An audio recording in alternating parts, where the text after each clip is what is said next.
এবং আমি অনুরোধ করব যারা যেখানে এই বিষয়গুলো নিয়ে বিতর্ক করতেছে তাদেরকে এই বক্তব্যটা সেন্ড করার জন্য। এবং আমি আমার বক্তব্যে যে ভাষাগুলো উচ্চারণ করতেছি এই প্রত্যেকটা ভাষার বাক্যের আমি জিম্মেদারি নিচ্ছি। জিম্মেদারি মানে যে কারোর সাথে ইলমি মোনাজারা এবং মোনাকাশা করতে প্রস্তুত আছি। এই বক্তব্য যদি উর্দুতে দেওয়া লাগে তো উর্দুতে দিতে প্রস্তুত আছি। এই বক্তব্য যদি আরবিতে দেওয়া লাগে তো আরবিতে দিতে প্রস্তুত আছি। ইংরেজিতে দেওয়া লাগলে ইংরেজিতে দিতে প্রস্তুত আছি। সবার সাথে ইলমি মোনাকাশা করতে প্রস্তুত আছি। এই পয়েন্টগুলোতে কাউকে ভ্রান্ত প্রমাণ করে নয়, বেশি সঠিক মাসলা কোনটা এটা প্রমাণ করতে গিয়ে, এবং আব্দুর রাজ্জাক বিন ইউসুফ তার কথায় একাই নয় এটা প্রমাণ করতে গিয়ে।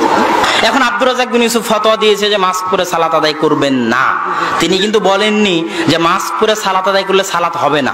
তার শক্ত কথাগুলোকে মানুষ উল্টিয়ে ধরে, ভুল বুঝে উল্টিয়ে ধরে। উনি হেদায়েত করতে চাচ্ছেন। একটা ফতোয়া একটা দাওয়াত। দাওয়াত ভিন্ন জিনিস, ফতোয়া ভিন্ন জিনিস। দাওয়াত ভিন্ন জিনিস, ফতোয়া ভিন্ন জিনিস। আমি এই মঞ্চে বক্তব্য দিতে এসে যদি বলি জোরে আমিন বলার উপর বক্তব্য দিতে আসছি, শুনেন যে আমি কিসের উপর বক্তব্য দিতে আসছি বলেন তো? জোরে আমিন বলার উপর বক্তব্য দিতে এসে এখন সব হাদিসগুলো বলতেছি, শুনেন আহমদ বিন হাম্বাল বলেছে, শাফি বলেছে, মালিক বলেছে, উমুক উমুক বলেছে, জোরে আমিন না বললেও সালাত হবে। এটার উপর বক্তব্য দিতে লাগলাম যে জোরে আমিন না বললেও কি হবে? সালাত হবে। তাহলে একটা মানুষ জোরে আমিন বলবে? হ্যাঁ, আমাকে বলতে হবে জোরে আমিন বলবেন না কেন? আল্লাহ রাসূলের সুন্নাত বলতে হবে আপনাকে, আপনি বলতে বাধ্য, বলবেন না কেন? এখন এই যে বলতে বাধ্য বললাম, তাই আব্দুর রাজ্জাক বিন ইউসুফ জোরে আমিন বলাকে ফরজ করে দিয়েছে। কিন্তু এটা তো আসলে আমি দাওয়াত দিচ্ছি, আমি তো ফতোয়া দিচ্ছি না। তুমি আমাকে আবার পাল্টা জিজ্ঞেস করো, আচ্ছা আব্দুর রাজ্জাক বিন ইউসুফ সাহেব, আমি যদি জোরে আমিন না বলে সালাত আদায় করি সালাত কি হবে? তখন আব্দুর রাজ্জাক বিন ইউসুফই বলবে যে হ্যাঁ হবে। তাহলে ফতোয়া আলাদা জিনিস আর দাওয়াত আলাদা জিনিস। তো আব্দুর রাজ্জাক বিন ইউসুফ মাঠে দাওয়াত দেয়, তো ওনাকে গুরুত্ব দিয়ে বলতে হয়। এখন আব্দুর রাজ্জাক বিন ইউসুফ 7 ভাগে কুরবানির উপর কঠোর বক্তব্য দেয়। কথা বুঝতে পেরেছেন? এখন একদল আছে যারা বলতে থাকবে যে না এটা ভুল ফতোয়া, ভুল ফতোয়া, কেন 7 ভাগে কুরবানি দেওয়া যায় যায় যায় যায় যায় যায় যায়।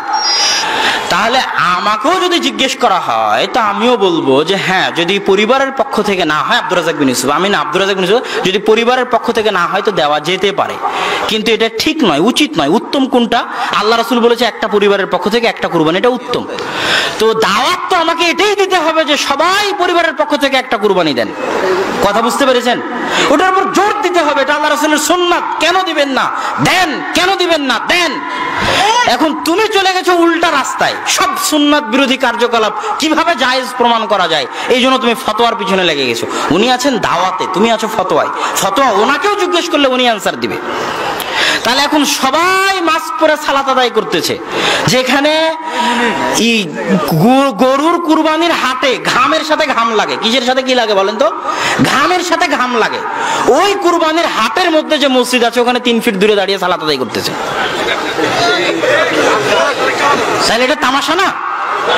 একই মোটর সাইকেলে বাপ বেটা 3 জন এসেছে তাকওয়া মসজিদের ঘটনা, একই মোটর সাইকেলে সালাতের সময় 3 ফিট দূরে দাঁড়িয়েছে। তা আমি কি এই তামাশার বিরুদ্ধে বলবো না? শরীয়তের সাথে হাসি ঠাট্টা মজাকের বিরুদ্ধে বলবো না? এখন বলতে গেলাম তুমি পাল্টা বলছো যে 3 ফিট দূরে দাঁড়ালে সালাত হবে না, এটাকে বলেছে। আরে বাবা, একটা হচ্ছে সুন্নাত, সাধ্য অনুযায়ী যেটার প্রতি আমল করার চেষ্টা করা উচিত, ওটার গুরুত্ব দিতে গিয়ে তো আমি বলবো। এখন আল্লাহ রাসূলের হাদিস যে সালাতের মধ্যে মুখ ঢাকা নিষেধ, গেল একটা দলিল। দ্বিতীয় দলিল ইসলামের মৌলিক নীতিমালা যে হজ ওমরা এবং সালাতে মুখ ঢাকা যাবে না। মেয়ে মানুষও সালাতে মুখ খোলা রাখবে, মেয়ে মানুষও হজ ওমরায় মুখ খোলা রাখবে, এটা ইসলামের মৌলিক নীতিমালা। কেন? কপাল দিয়ে নাক দিয়ে সিজদা করতে হবে মাটিতে। কপাল দিয়ে নাক দিয়ে সিজদা করতে হবে কোথায়? মাটিতে। হ্যাঁ, মেয়ে মানুষ যদি গায়ের মাহরাম ব্যক্তি চলে আসে তবু নেকাব করতে পাবে না হজ ওমরা অবস্থায়। সুতা দিয়ে বাঁধা যে নেকাব ওটা করতে পাবে না।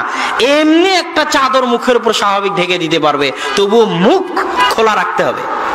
স্বাভাবিক চাদর মুখের উপর ফেলে দিলাম, কিন্তু মুখ কি আছে বলেন তো? খোলা আছে, ভিতরে কিন্তু মুখ খোলা আছে। মুখ কিন্তু কোনো কিছু দিয়ে আটকানো নাই। এটা ইসলামের মৌলিক নীতিমালা।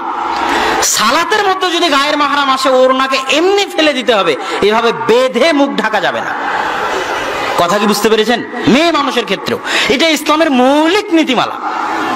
3 নাম্বার, মুয়াত্তা মালিকে ইমাম মালিক লিখতেছে যে নাক মুখ ঢেকে ইবাদত করা অগ্নি পূজকদের অভ্যাস, তাদের দিনের অংশ, তাদের চরিত্রের অংশ। কাদের?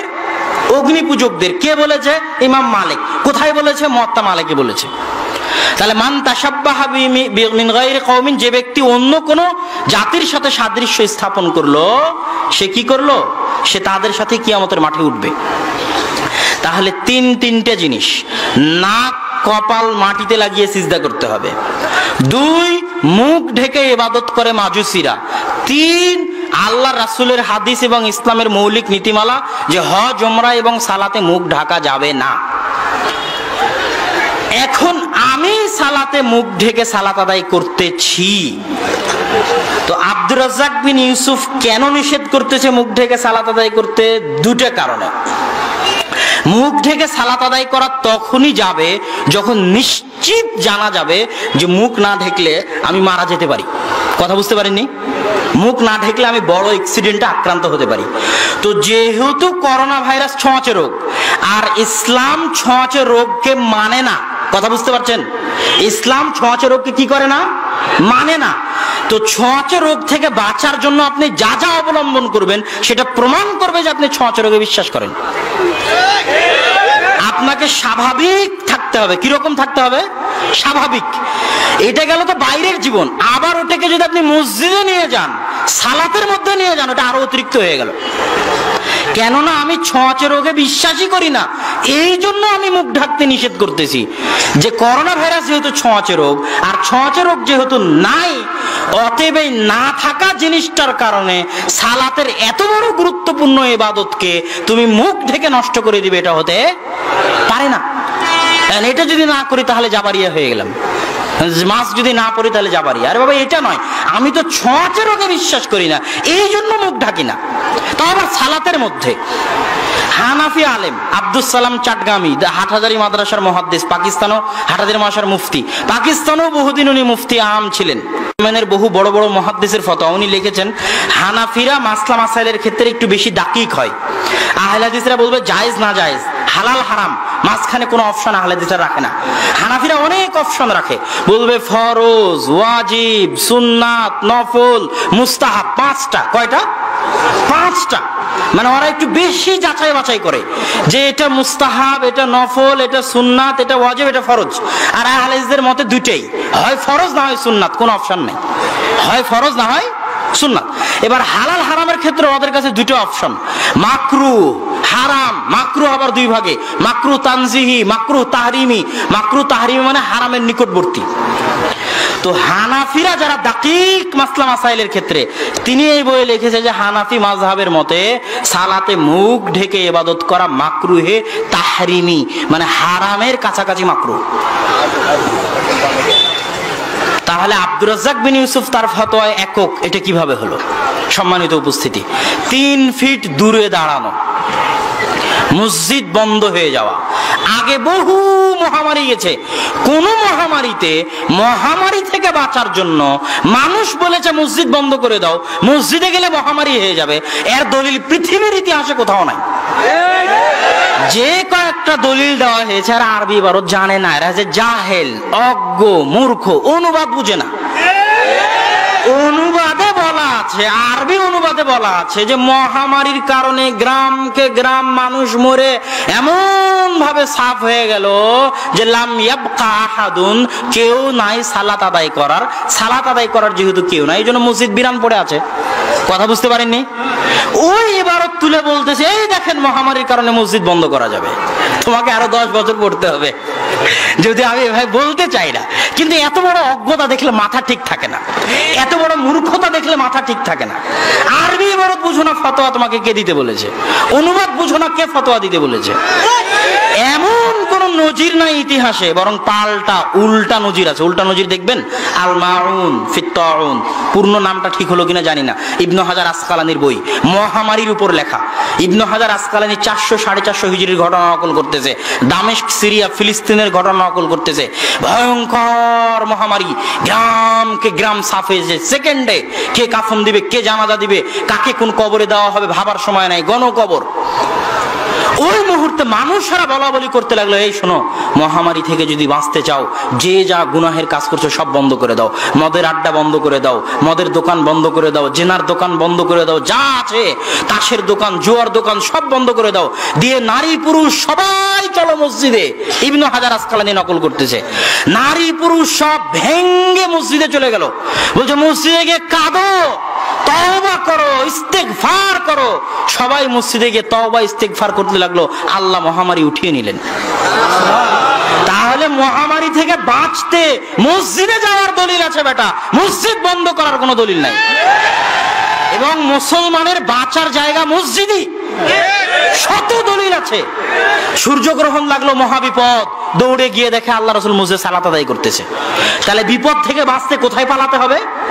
মসজিদে পালাতে হবে। তুমি বাঁচার রাস্তা বন্ধ করে দিয়েছো।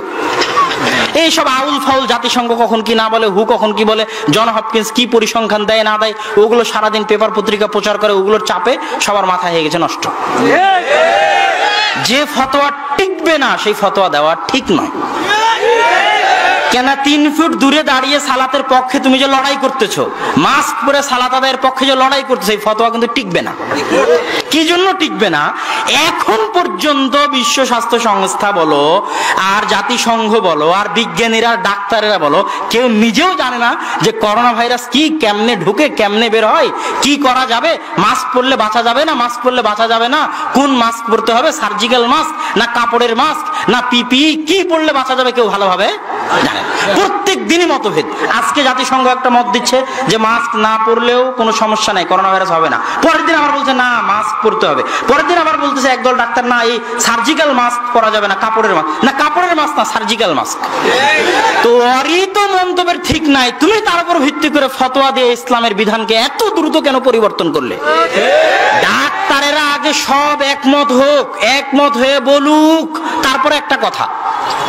ডাক্তারেরাই তো একমত নয়, আজ এক কথা বলে কাল আর এক কথা বলে। জাতিসংঘরিত মন্তব্যের ঠিক নাই, আজ এক কথা বলে কাল আর এক কথা বলে। আর লকডাউন দিয়ে তো দুনিয়া চলবে না। প্রথম দিনেই যেই দিন জামিয়া সালাফিয়া বন্ধ হয়, প্রথম দিনেই যেই দিন জামিয়া সালাফিয়া বন্ধ হয়, সেই দিনেই আব্দুর রাজ্জাক বিন ইউসুফ ওই দিনই বলেছেন যে এইভাবে শিক্ষা প্রতিষ্ঠান বন্ধ করে বরকত কমানো হচ্ছে। কেন? কোরআন হাদিস পড়বে, মসজিদ চলবে, আল্লাহর বরকত অবতীর্ণ হবে, বাঁচা যাবে বিপদ থেকে। মাদ্রাসা বন্ধ, মসজিদ বন্ধ, বিপদ তো আরো নামবে। ওই দিন বলেছেন, প্রথম দিন।